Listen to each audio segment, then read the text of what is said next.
Chris Chapman, Fox Sports Las Vegas. Bruce, and please correct me if I'm wrong, but on their third goal, I think it was Hyman and Lauren got a little tripped up. Their legs got tied up.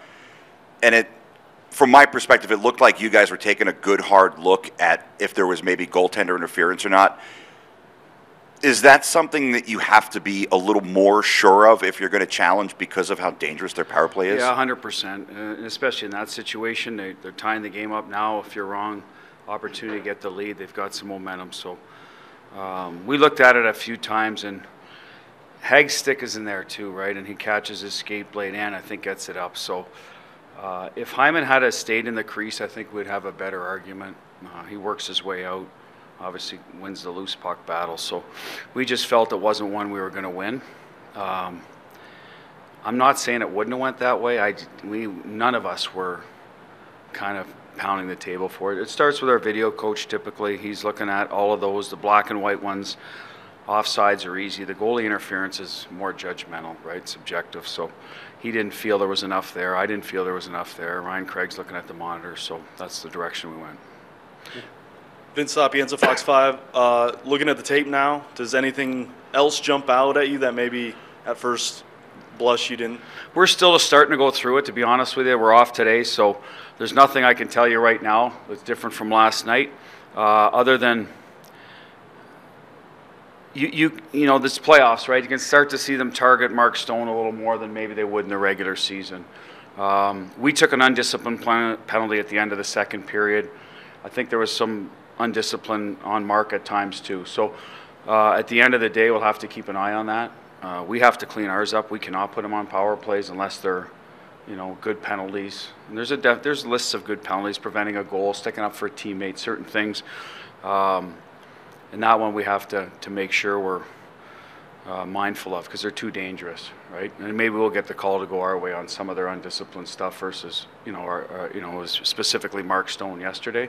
He battled through it. Good for him. It's playoff hockey. You have to do that, right? The top guys always get a little more attention. So credit to Mark for just playing hockey. Is there a way to protect that? I mean, I guess going forward? No, I mean, that's, again, part of hockey, right? Sometimes they'll get whistled for it, sometimes they won't. Do it enough times, they probably will, just like we did at the end of the second period, right? We got called for it.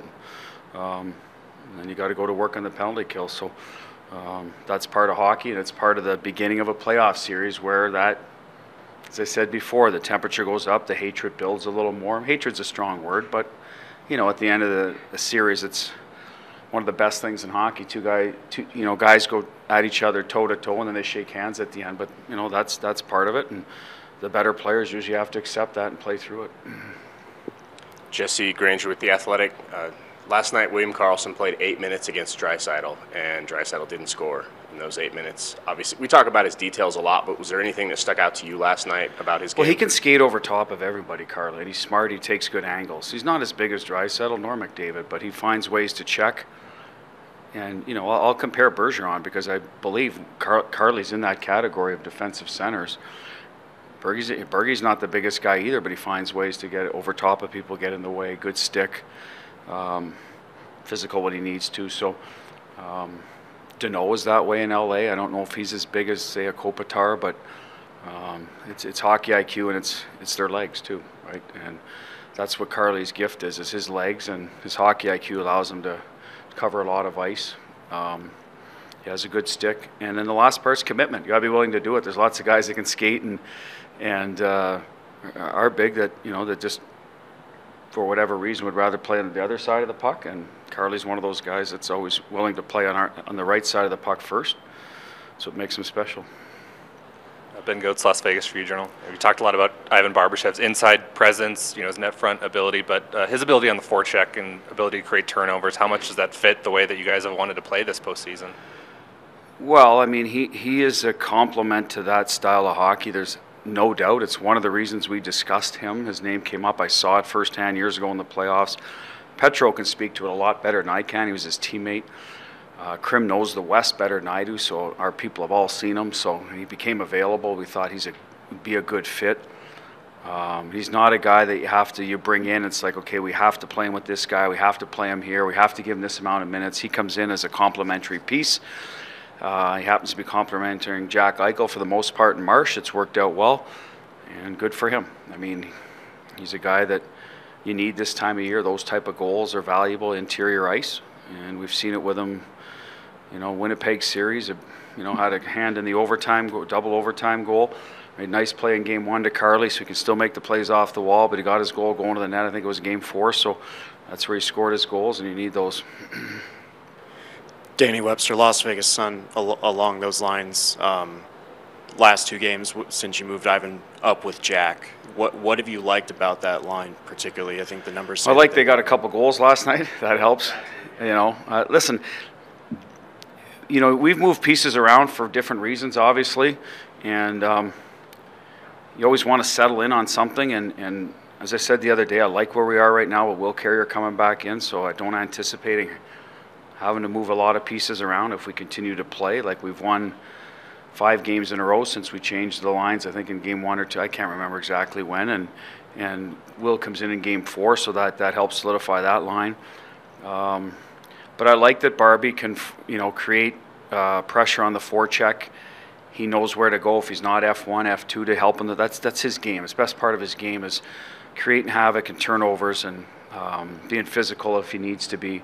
And then once you get the puck back, he's going inside. He's not hanging around looking for a one-timer on the offside, and he's getting to the middle of the ice where you got to account for him. If you don't account for him, you know, then he's going to be left alone. He can do some damage. So now he draws people to him, allows maybe the Marshies and the Jack that have a little more, maybe are creative players to find that space that, you know, he's drawn people away from. And that's, you know, you need a net presence. I just think every good line eventually will need a net presence. The rush game is great, and it's usually really good in January and February. But as we get closer now in April and May, teams tend to lock that down a little better, so you have to have net presence, and I think we've built our lines so, you know, there's one on each line, or try to get one on each line, and I think that's why we scored some goals.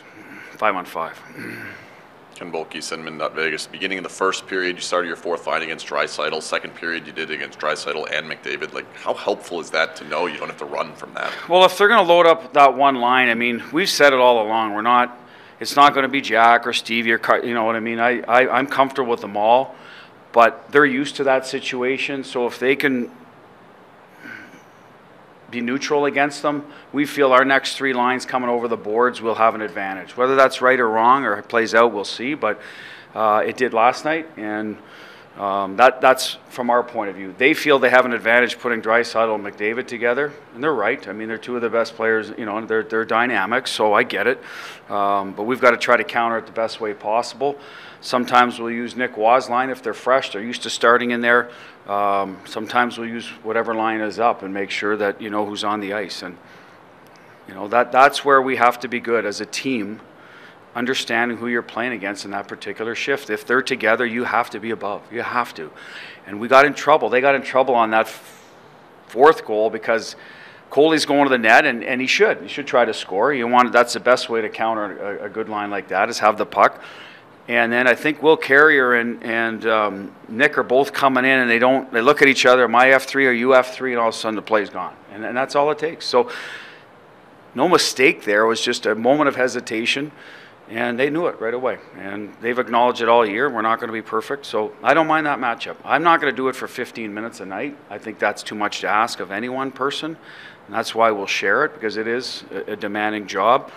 And I would say that about our back end too. You know, I don't know if 1D can handle McDavid coming at him for 22 minutes all night either. That's a big ask. You try to share a bit of that.